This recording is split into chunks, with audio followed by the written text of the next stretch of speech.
are at the top of their game and willing to share the success strategies with us today as we come together to celebrate all that is good in our industry in the 26th anniversary of International Coaching Week, founded by one of our members, Jerry Udelson, master coach in the States. So far, we've enjoyed some Zen tangle time. Who knew doodling improved our productivity? With master coach Ruby Maguire, who taught us how to turn our doodling into something creative that brings calmness to us and our clients. And next, we had a whistle-stop tour from the dynamic Laurie Burrows, who was actually on holiday, and she shared her tried and tested sales success strategies for getting clients consistently as used to grow her business from 0 to a 2 million turnover in 3 years. And now in the hot seat, and it is a hot seat since our eating habits are emotive in more ways than one for many of us, we have author and IAPCM master coach and scientifically minded Valentini. I'm not even going to try and pretend to have a stab at her surname. She knows I never introduce her full name. Too difficult for me. Valentini has long since been interested in bridging the gap between science and diet.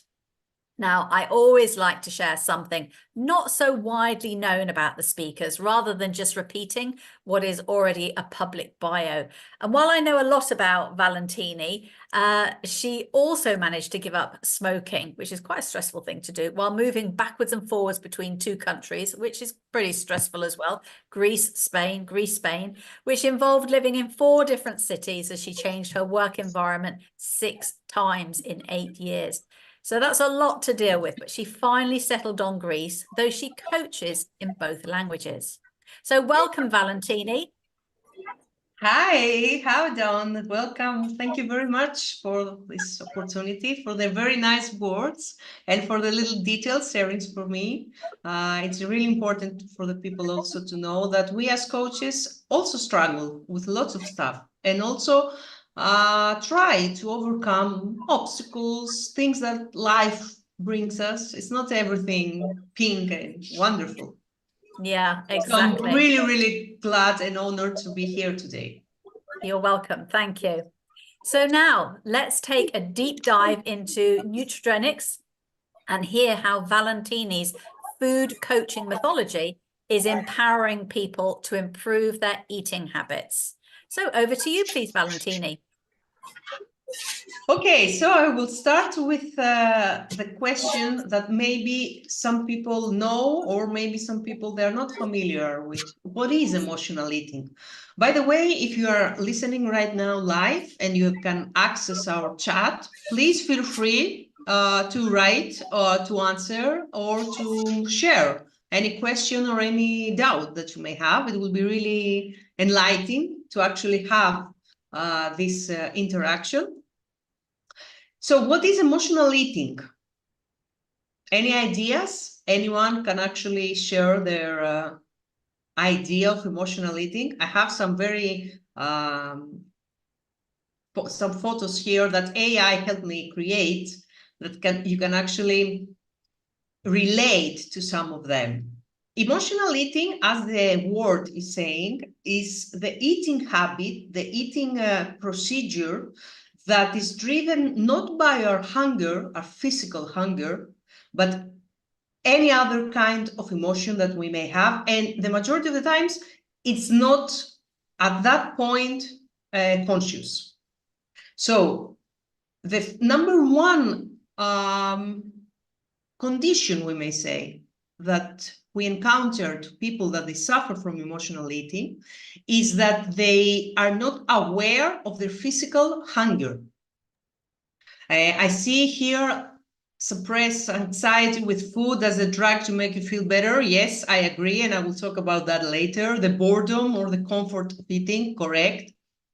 But the condition itself, that is something that we are actually investigating the last 15 to 20 years. There are a lot of research about emotional eating. It's not just another title or another condition that we may come up with.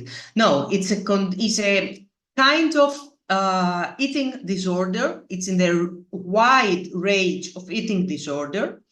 As you may know, eating disorders, we can have like anxiety, like because of anxiety, but we can have a lot of different subcategories, I might say. It's not only bulimia and orthorexia. It's not only that, or anorexia. There are lots of different subcategories in this huge basket of eating disorders, and emotional eating is approaching these eating disorders because it changes the way that we behave towards our food. The eating habits that I'm continuously saying is how I see myself towards food. Does it food controls me, or do I control the food that I eat? And this is something very subtle, very small, that in the majority of the times, the emotional eaters are actually have no idea how it happens. Why? Because they have lost this feeling of hunger and fulfill. I'm eating because I'm hungry and I need to eat something, so I get full and I'm okay. Or I have no idea what I'm eating. So this is the first general description. I see some comments in the chat. Also, turning to food to fill a void on your life. Yes, this is very good, but it's the why I eat, not the emotional eating per se. I would like also to move to something more practical, because emotional eating is not something that you will say, yes, I eat emotionally and I go to ask for help. It's not that easy. Generally, people come to ask for help, first of all, when they are trying and they are facing weight problems. So when they start having weight problems, cholesterol, cardiovascular diseases, or any kind of diet-related diseases, that's not only cardiovascular, could be diabetes, could be any kind of gastrointestinal problems or neurological problems. If they start having this kind of somatic problems, it's the point that they start wondering and start observing what is going on and why does my health quality is getting a little bit lower, maybe sometimes. Why does my productivity is getting lower? And yes, it's getting lower because people who actually eat emotionally, they start facing lots of social difficulties. Of course, they start being embarrassed. Sometimes they don't want to eat in front of others. Sometimes they don't want to go out to socialize. Sometimes they prefer to eat alone, or they enjoy their food alone, exactly because they have no judgment. And this is another huge chapter of how do the opinion of the others influences how do I control my food and choose my food. This is a huge chapter in the food coaching that I'm working with my clients. Also, they sometimes start complaining about this brain fog. Does anyone here has ever suffered from brain fog? Or is anyone that have no idea what it is and they want me, if you want me to explain a little bit more about that, please feel free, write in the chat. Brain fog is also another sign that people may have because of disappointment. Yes, to brain fog, exactly. I'm reading also the chat and your messages. Yes, that fog, that something like I cannot think clearly, something that has come into my mind and I have no idea, no conscious idea, better said. They have a decreased morale, they have a decreased kefi, it's called in Greek language. It's all the anxiety to live, all the good anxiety to do good things. They have no expectation, no fun expectation. So all these generally positive feelings, they're getting down, they're decreased. And this is not something that it happens from one day to another. It happens like gradually, we may say. Also, a lot of the people who eat emotionally, they suffer from low sleep quality, which means that they may wake up at night to go to sleep, to go to eat. They interrupt their sleeping exactly because they have eaten a lot previously, or they have not eaten at all. I mean, two extreme conditions. Sometimes they suffer from gastrointestinal problems, and they are always thinking that it's something that I ate, like one thing or one product in concrete, which is not the case. It's the combination of the whole eating behavior. So this also, when we sleep not according to our needs, when our quality and quantity of our sleep is less, this affects our whole productivity during the next day and during the next weeks and months. A lot of people also, they are complaining about their low libido. They do not feel sexually attracted. They are not feel attracted at all. And the same happens to their houses, to their couples. And they start complaining also about their relationship status and their healthy relationships, that they are being hazarded by the whole behavior that they are developing. I put here, etc., because they're not only those things that I can mention here and are the most common that people actually tell me, that when we're talking about their emotional eating pattern. And this is why. This is because each one of us is 100% different. So we cannot say that we can adapt a food coaching and an emotional eating pattern. We can correct it with an horizontal, universal way for everyone. This does not happen like that. We need to hear and we need to have the phenotype of the person that we are treating. We need to have the whole details, the whole package. We need to have biophysical, physiological, biochemical, sociological habits, behaviors, eating habits, of course, cooking habits. There are some people that they have no idea how to cook, or they want to learn, or they haven't learned. All this information needs to be put down, evaluated, and then start correcting one by one the emotional eating of the person that we are working with. I don't know if there are some questions until now. I'm going very quickly or not, but feel free to. That's fine, Valentini. I will keep an eye on the chat box for you for any questions. But I'm interested to know what actually drove you as a coach to focus on emotional eating as a niche, I wonder. Thank you very much for the question, and brings me directly to my next slide. In fact, I have always been an active researcher in the field of nutrition and genetics, which means that since early 2000, I have been working in a lab. I have been working in intervention studies with people, and I have been analyzing all these eating behaviors and all the genetic predisposition that people, all of us, have on how we can prevent cardiovascular diseases. So when I decided to make the jump and to leave the 100% academic sector and to build my own company, DNA NutriCoach, I realized that I need some tools, I need some extra teaching, extra knowledge that I didn't have until that point, and that was coaching.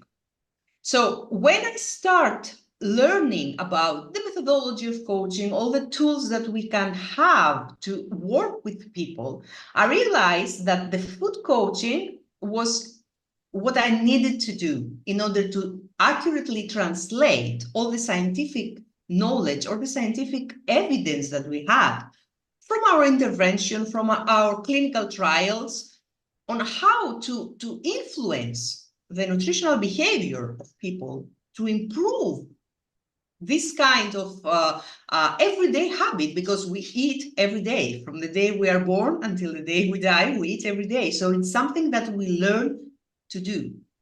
In the majority of the cases, we learn it wrong, or during our lifespan, something happens and we forget. It doesn't matter, because we can always relearn. So I decided to focus on the food coaching because I realized that it combines my two passions, the science, the results of the clinical trials, of the intervention trials, and the coaching. So I think it came as the perfect road for me, the perfect solution for me to go through that and to start helping more people than before. And you're right, of course, we eat on average 2 or 3 times a day in, day out, which is one of the reasons why eating disorders or addictions are so emotive. And of course, all the other addictions, sex addiction, smoking addiction, drink addiction, gambling addiction, you don't have that same exposure every day. You can remove yourself from those environments. You can't remove yourself away from food. Exactly. That's a very big truth. And I have passed through that when I decided to quit smoking. Smoking, you can live without. Food, you cannot live without. So the problem there is to start controlling the food, because you cannot quit food. You cannot quit eating as we quit smoking. But once our brain actually learn how to do it, then it can apply the same pattern to different aspects of its life, which means eating also.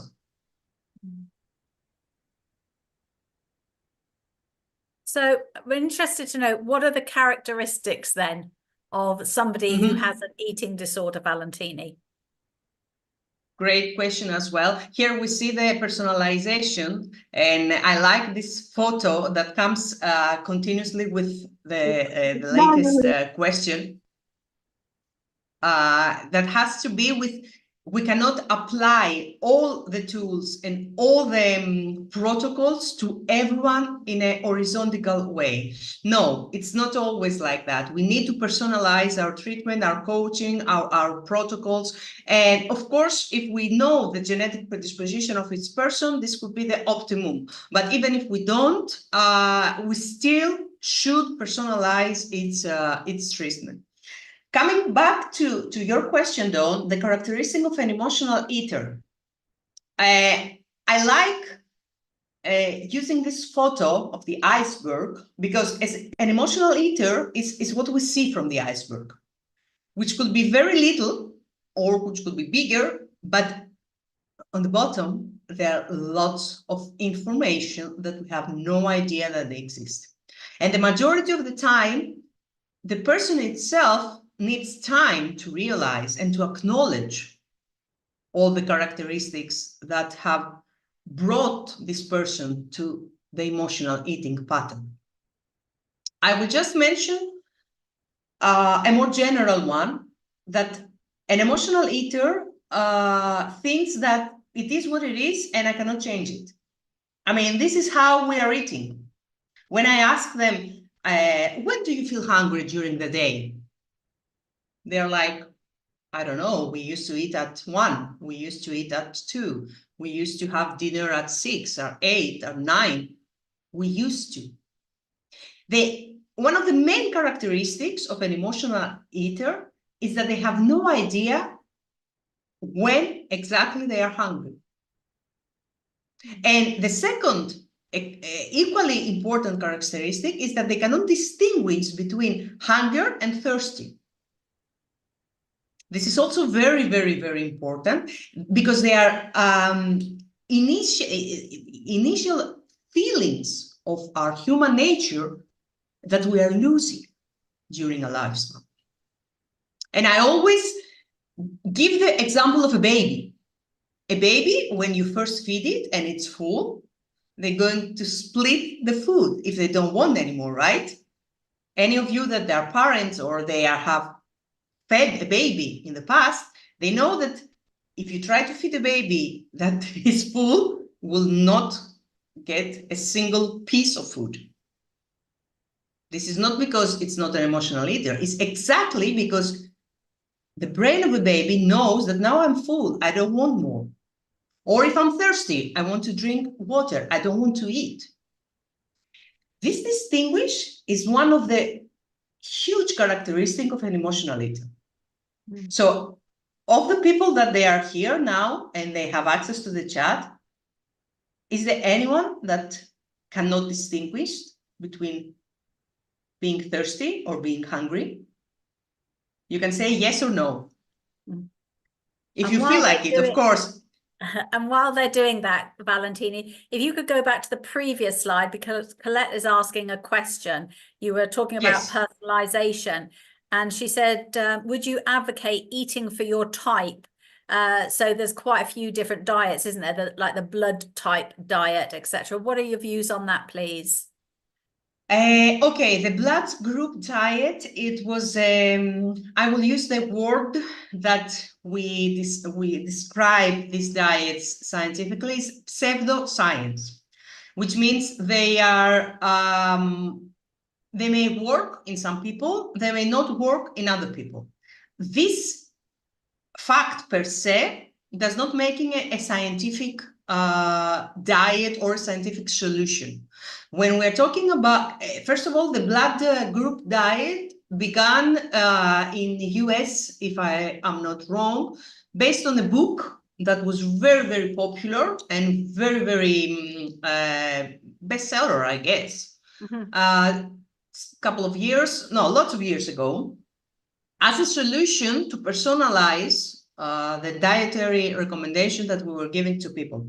This does not make it a scientific protocol or a scientific intervention. On the contrary, there have been a lot of people that they have followed this diet and they have came afterwards with the deficiencies, with a lot of problems, or they needed to go to supplement themselves with extra supplements, which under no circumstances of following this diet, maybe they wouldn't have to. So no, my point of view is that we should not follow any kind of famous or trendy or very modern diet that has no scientific basis on it. Even if it's famous or even if it's done by famous people or promoted by famous people. Bill says, yes, he can distinguish between hunger and thirst. So that's a good thing. That probably means you're well hydrated then, Bill. Lucia, I have no idea when I'm hungry, but I know I'm addicted to food. I think we've all got, or the majority of us have got very unique relationships with food. I know I do. Donna says, when I feel hungry, I go straight for food without thinking that I may be thirsty. So yeah, if anybody wants to do that for the next time, Donna. Try to do that. The next time that you go directly to food, try to drink a little bit water before. And if you are still hungry, then okay, you are hungry, you can go for food. But try to test a little bit of the water, please. Yeah, and then wait 20 minutes and then you'll know whether you're genuinely hungry or not. Yeah, you'll do that. Correct. Good. Okay, thank you. And Catalina says, I first go for water. So that's good training. Go first for water and then wait, and then you'll know whether you really are hungry. Yeah.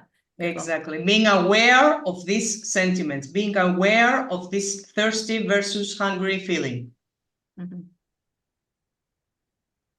Say that again, Valentini. Being aware of these two, being thirsty or being hungry feelings. Yes. When we are testing that, that's, as Catalina says, to first go for the water and then the food, we are training our brain to remember these initial feelings that we have. Tuesday, right? No, Tuesday. Sorry, somebody have a question? Or perhaps you just need to put on mute. Okay, so how long does it take to cure? Is there even a cure, Valentini? Exactly. That's why there are the brackets there, the cure, because a lot of people come and say, okay, in how many days, in how many weeks, in how many months should I recover from this disease of emotional eating? Well, I'm sorry to disappoint lots of you, but it doesn't work like that. First of all, because the cure, in fact, it is a balance. And that's why I like this photo very much. It's from a Greek beach, that you can actually, the balance of each body is different. Some of our bodies can balance in 2, 3, or 4 steps. Other bodies need far more. And it's okay.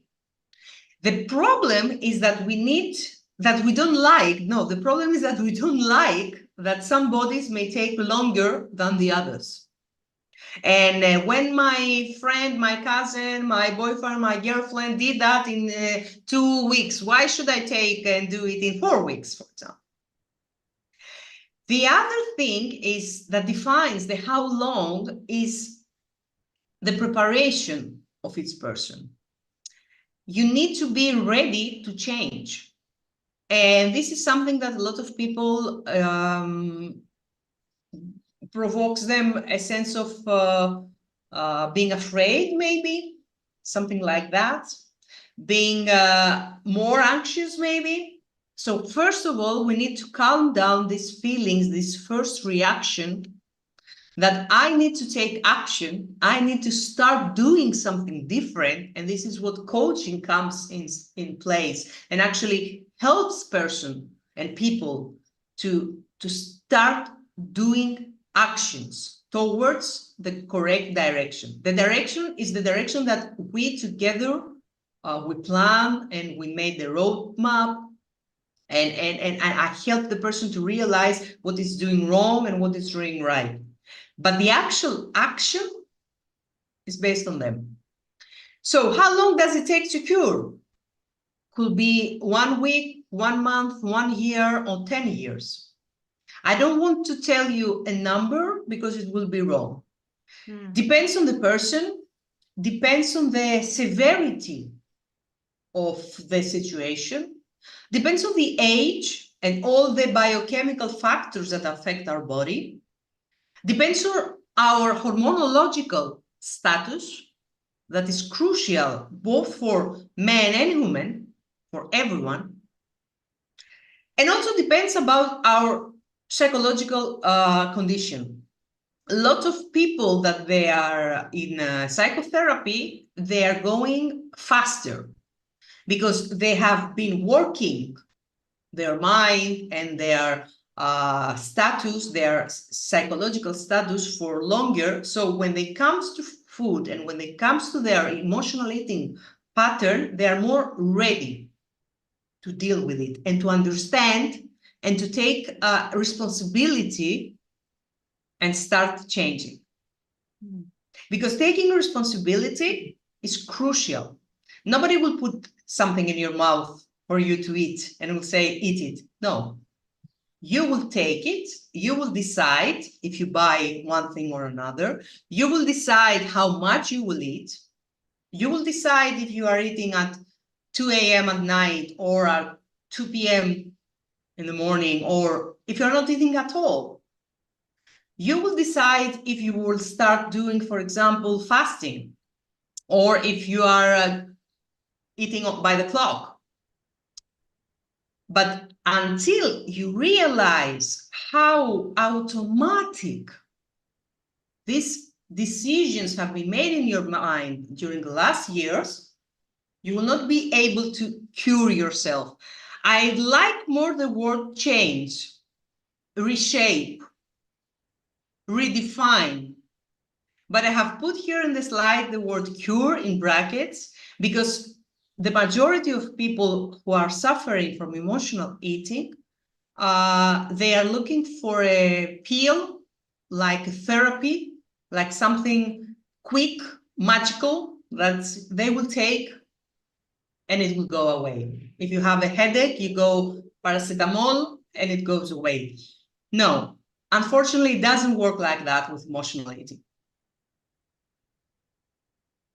At the beginning of this slide, Valentini, you said disease, which would imply there's a chemical imbalance somewhere. How much is that affecting our emotions, would you say?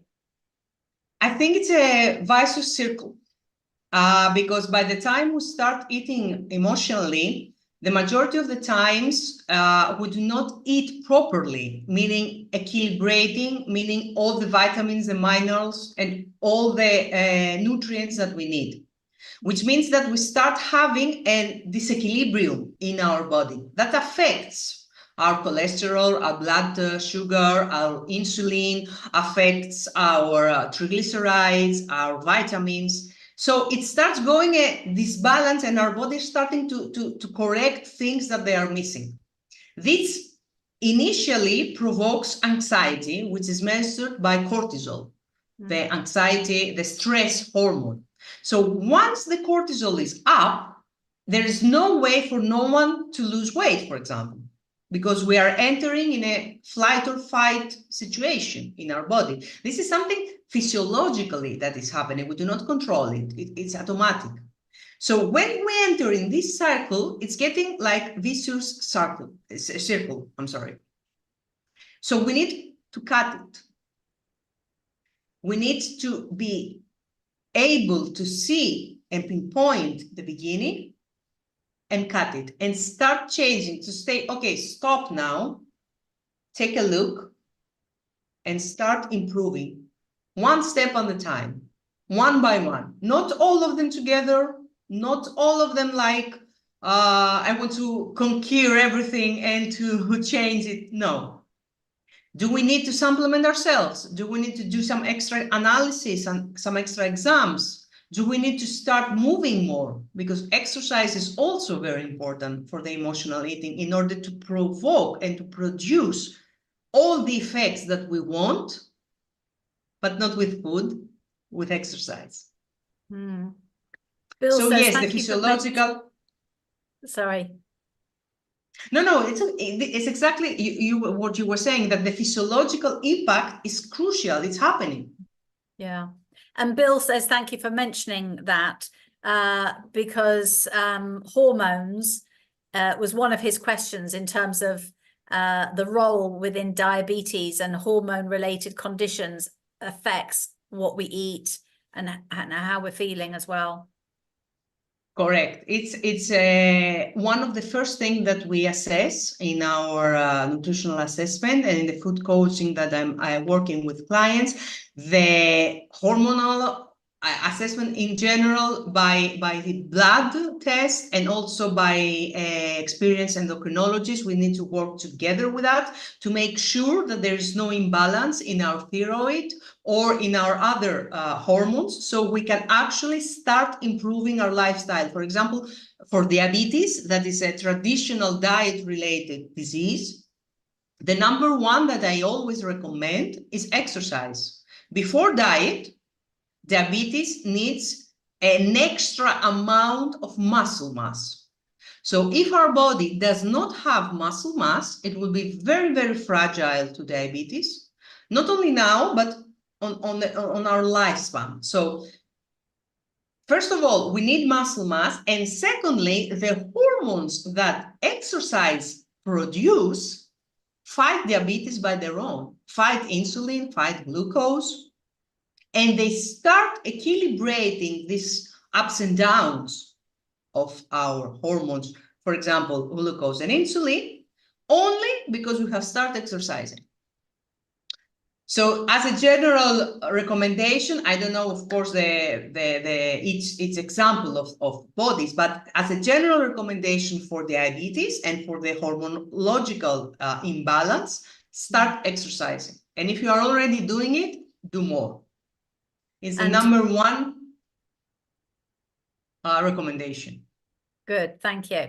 And I don't think I'm pronouncing this correctly, but Damur has said, is emotional eating, is that due to perhaps not being mindful enough about our eating habits?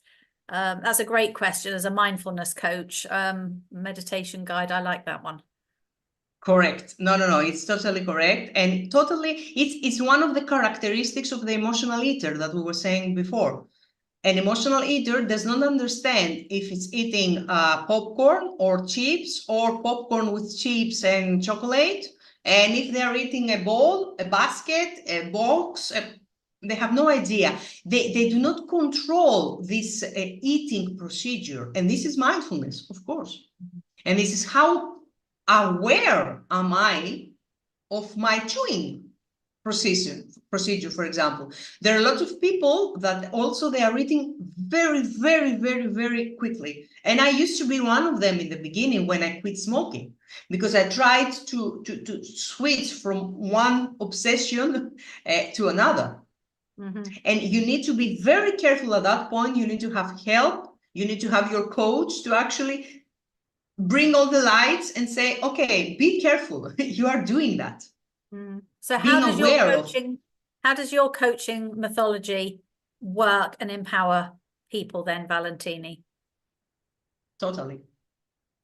First of all, it happens to me because before I become a coach and using the food coaching methodology to my clients, I use it on myself. And I still have sessions and I still have my own coach, because this is a procedure that is going on. It's not something that happens and that's all. We need to have somebody to hold our.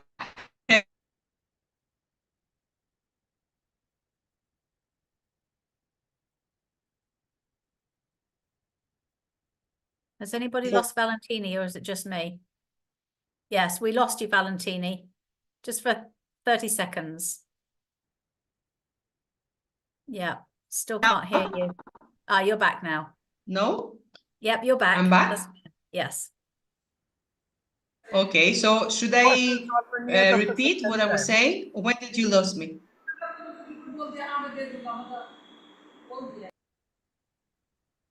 Yes, repeat that, please. Okay, so you were asking me about my own coaching, how it helped me about me. Did you hear my response, or the model that you've created to help empower your clients? The food coaching?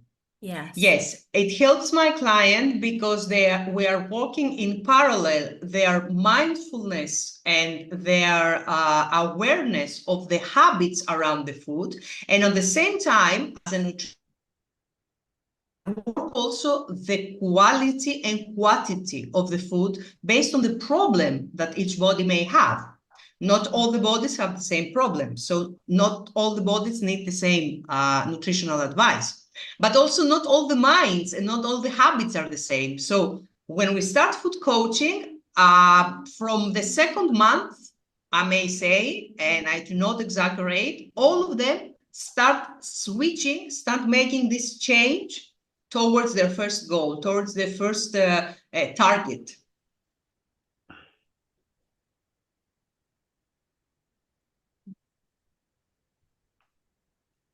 You wanted to talk about the fundamental differences between traditional dieting and eating disorders.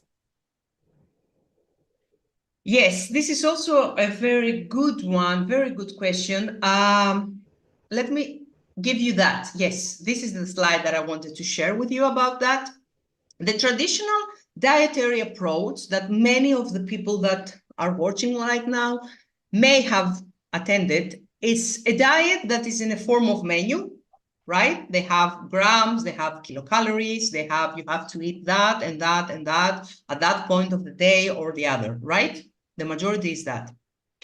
This is something horizontal that, first of all, does not assess the habit per se, the everyday life, the knowledge that each person has about the quality and the quantity of the food that they consume.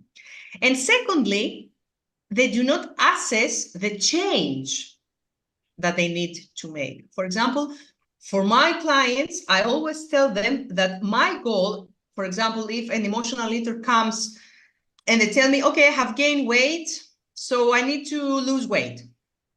But the underlying problem is the emotional eating.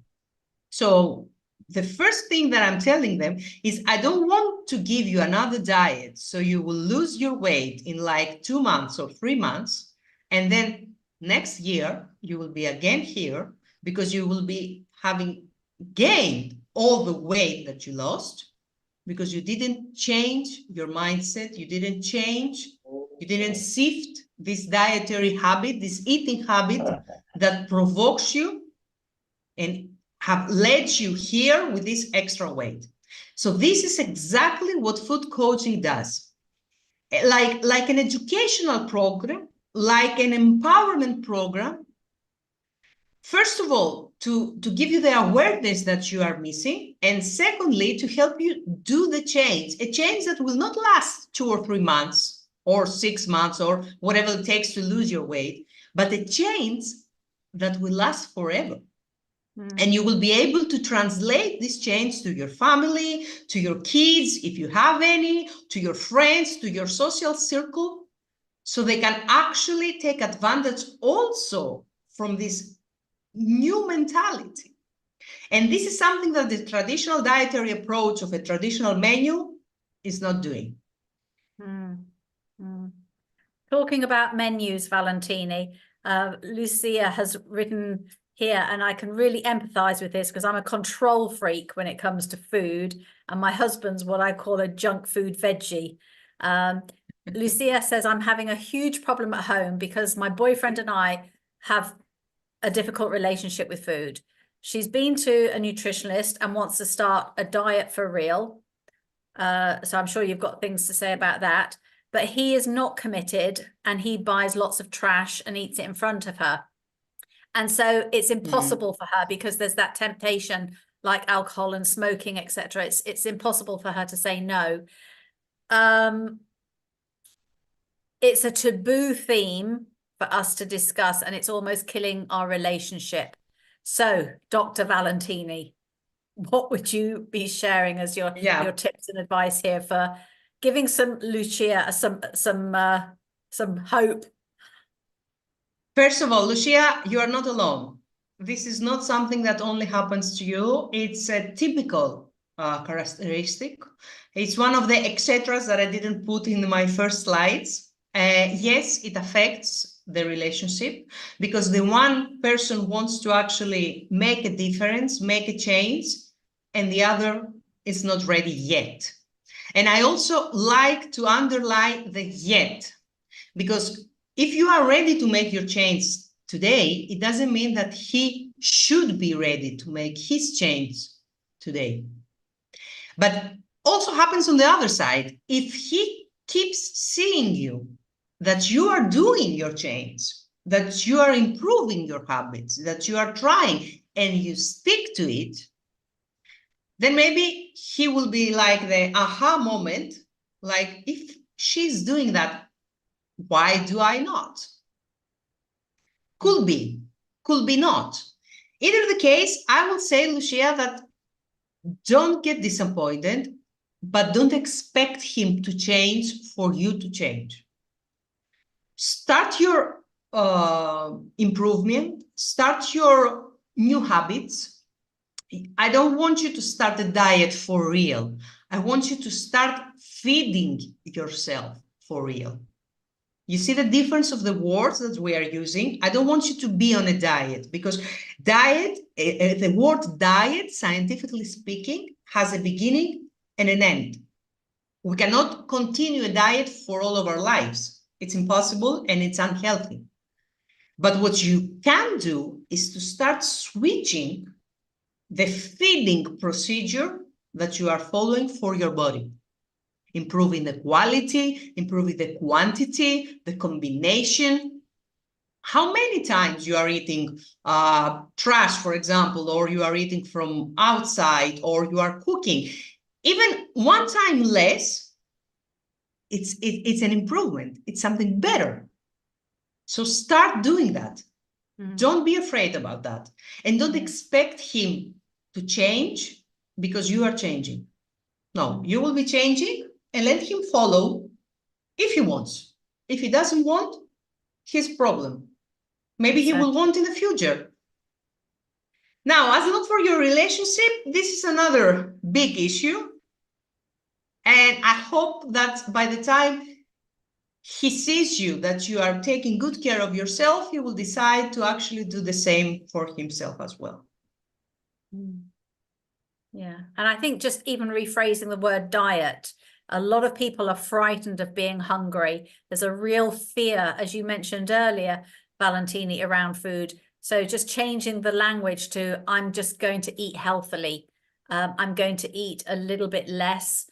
I mean, a diet by definition is associated with deprivation, you know, loss of all that comfort food. So just changing the word, you might start to gradually become in sync, particularly when you're glowing and you're sleeping well and you're dropping a few pounds, and he's going to want more of that. And that will, by definition, hopefully improve the relationship. But good question. And thank you for your honesty with sharing that. So we should come on to tips and advice. So, you know, how do we silence that gremlin that says, actually, I want another biscuit, I want more popcorn, another pizza? What would you say, Valentini? Well, there are lots of tips. As I said in the beginning, there is nothing 1, 2, 3, 4 or 5 magical ways that you can actually silence this food noise in our head. Every head is different, so we need to respect that. But I would like you to know, first of all, and I like this photo, it's not mine, of course, I have stolen it and from Unleash Your Life, that the small steps will actually get you there. Don't try to make huge, impressive steps that somebody famous or somebody that you know may have done in the past. It doesn't work like that. When we are talking about emotional eating, we have a lot of emotions to realize. We have a lot of dealing and self-awareness to do before we are ready to start changing. So this is something crucial and huge, and we need to put it in our basket. We need to put it in our reality. Small steps, secure small steps, are the ones that will definitely take you there. And also the ones that will guarantee the permanent change. As I told you before, I don't want you to actually lose weight today because this is your main issue. And next year or in 2 years' time, you will be back and tell me, you know, I gained weight again. You know, I want to lose weight again because I haven't learned. Because the change that I did back then was not permanent. No, I want the change to be permanent, the shift in your mindset to be permanent. And this is only will happen if we have small steps to follow towards the correct direction. Does anyone have ever tried small steps? Has it worked?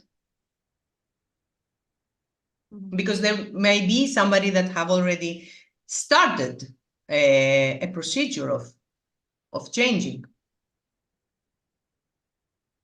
Is there anyone? No?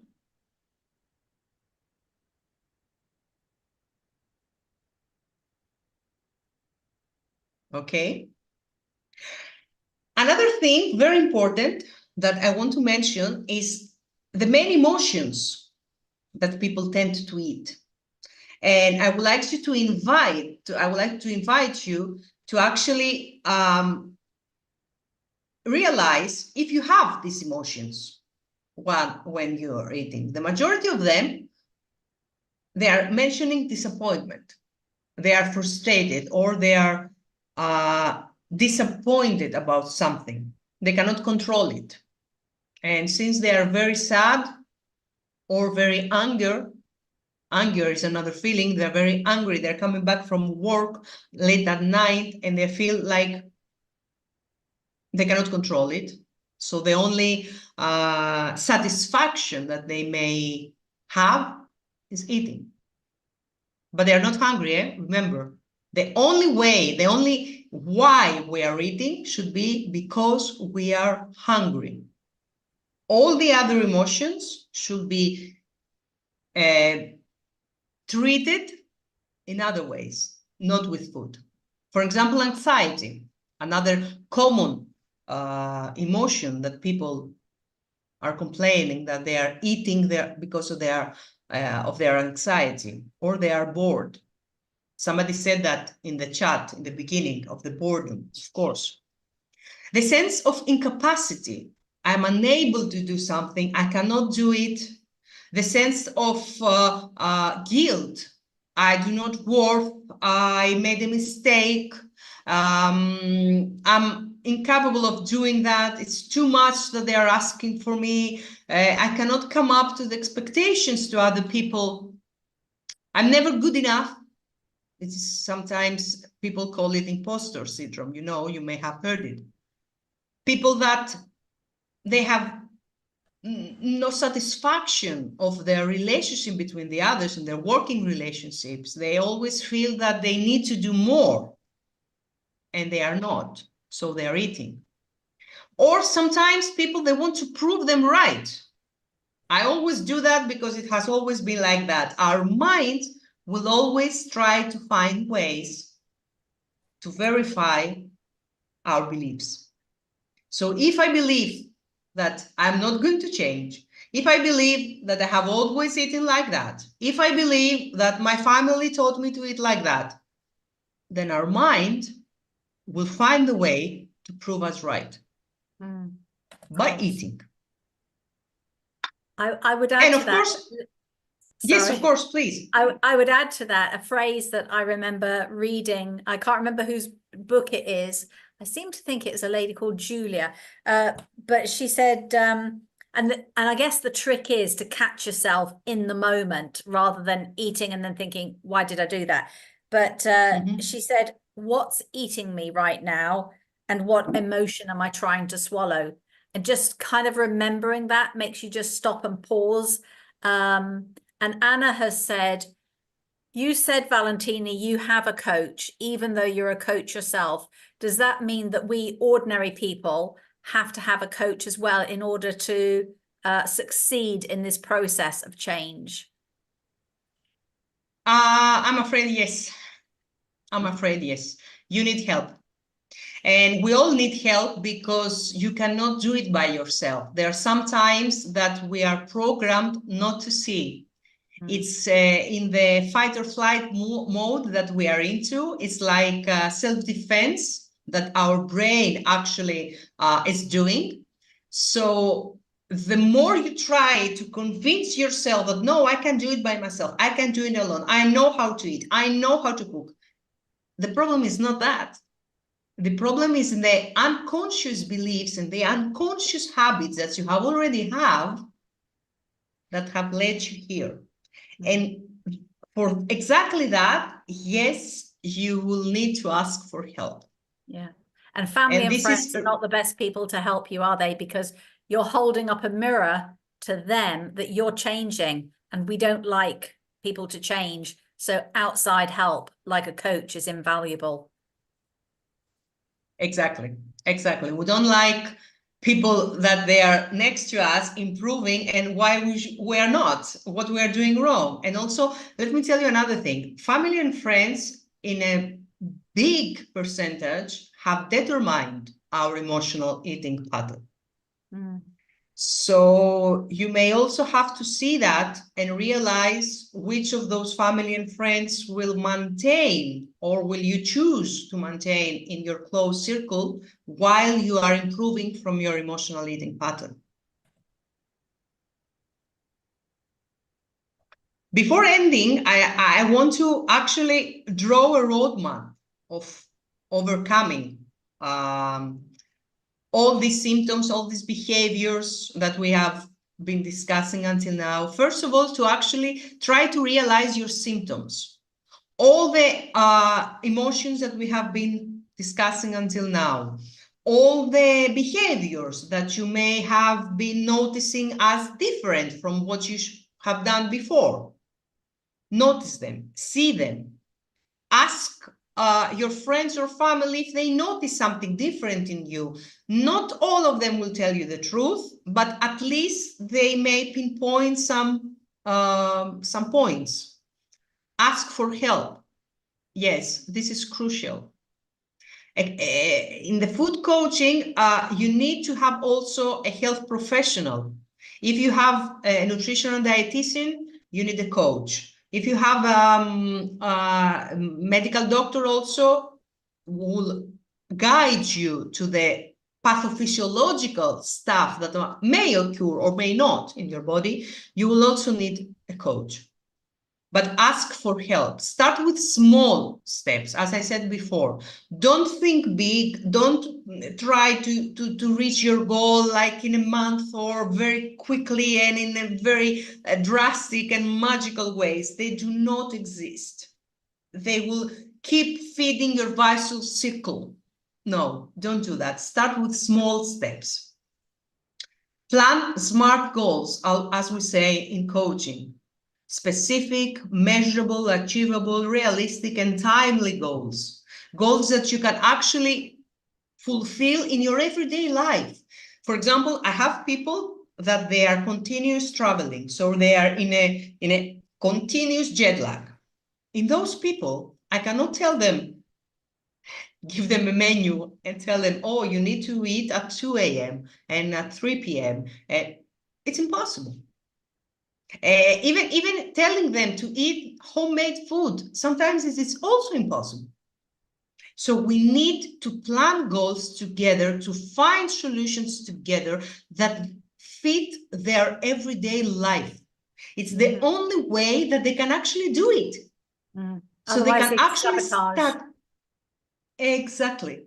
And sabotage is something very, very common that we are seeing in all these procedures. And of course, we're going to have throwbacks. Accept them. Yes, you are going to have. But every time will be less and we will last longer. And this will getting improved and improved day by day, month by month. Eating beliefs. Huge chapter. How do I have the eating beliefs that I have now? Who created them for me? Who gave them to me? How strong are they? and the first question, what are my eating beliefs? Lots of people, they have no idea of what their eating beliefs are. So try to see them. And a huge etc. that I will also say again, that has to do with each person, with the personalization of the food coaching to adapt to each body and each person. Of course. Well, I was just going to say, let's have your email address. So I'm glad you've provided that. Thank you. Because Lucia, like a lot of us, has said, I really enjoy my food. It's one of the great pleasures in life. I enjoy myself, also the food. And perhaps you two can connect because she'd like some book recommendations, but I'm conscious of the time.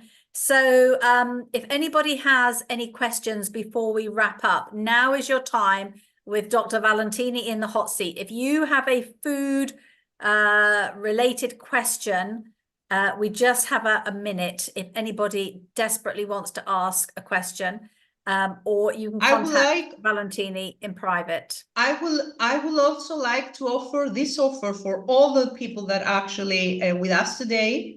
If they book a nutritional assessment and wellness assessment, it's 1 hour and a half online session. We can do it in Greek, in English, or in Spanish, from 190 to 90 euros for all of you here today to start changing, to start making the first step. And of course, my email, that you, of course, feel free to write me and contact me whenever you are ready. Changing the world one spoon at a time. Exactly. Very nice. I love that phrase.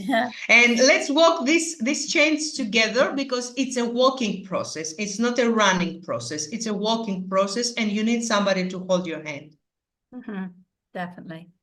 Well, as there are no more questions, I'm going to assume everyone's comfortable with where they are right now. In this last 60 seconds, as we do at the end of every masterclass, let's just take a moment to reflect on our key learnings from this. So perhaps in the chat box or on your CPD log, just share perhaps one key takeaway that you're going to do differently as a result of today's masterclass with Dr. Valentini, please. 60 seconds starting now.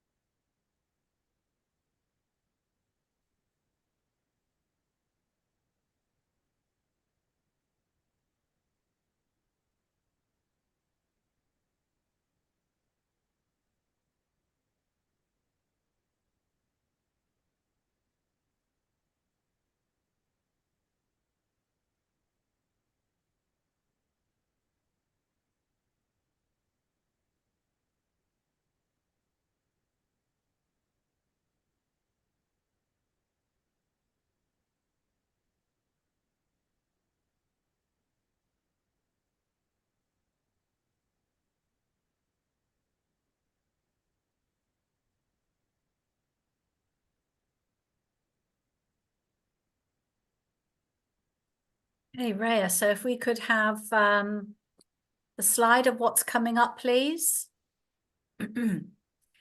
Lots of really good actions that we're going to take away there in terms of eating slower, small steps, thinking, looking at our beliefs, etc. So, yes. Very nice points, all of them. Congrats. Yeah. I hope you will do all of the things that you wrote, because all of them are one by one to the point. Great, great job. Yeah. And thank you, Valentini. You've been brilliant. And I know it's a lot to fit in to a 60-minute session. So really appreciate your insight. Please do stay tuned for the last call of day one, where we have Katrine Prentice coming up at 4:30 UK time. And I just want to make you aware of an offer that for anybody who wants access to all of these recordings, we will make them available to you for a period of 7 days. After that, if you want to have lifetime access to them, of course, the IAPCM members like Valentini and myself and lots of you on the call today, you get them as part of your privileges for life anyway. But if you're not an IAPCM member, you can get lifetime access for only $97 for all 20 masterclasses. All you need to do is contact us on the website with your full postal address so we can send you an invoice. Okay, so thank you, everybody. We're just 2 minutes over time, but we did really, really well. Lots of engagement there. So thank you, Valentini. Lovely to connect with you as always. Always learn so much. Thank you, everybody, for your time. Thank you very much, Joan. You're welcome. And we'll see you in an hour for the next one with Katrina. Thank you. Bye-bye, everybody. Bye. Bye. Bye, everybody. Bye-bye.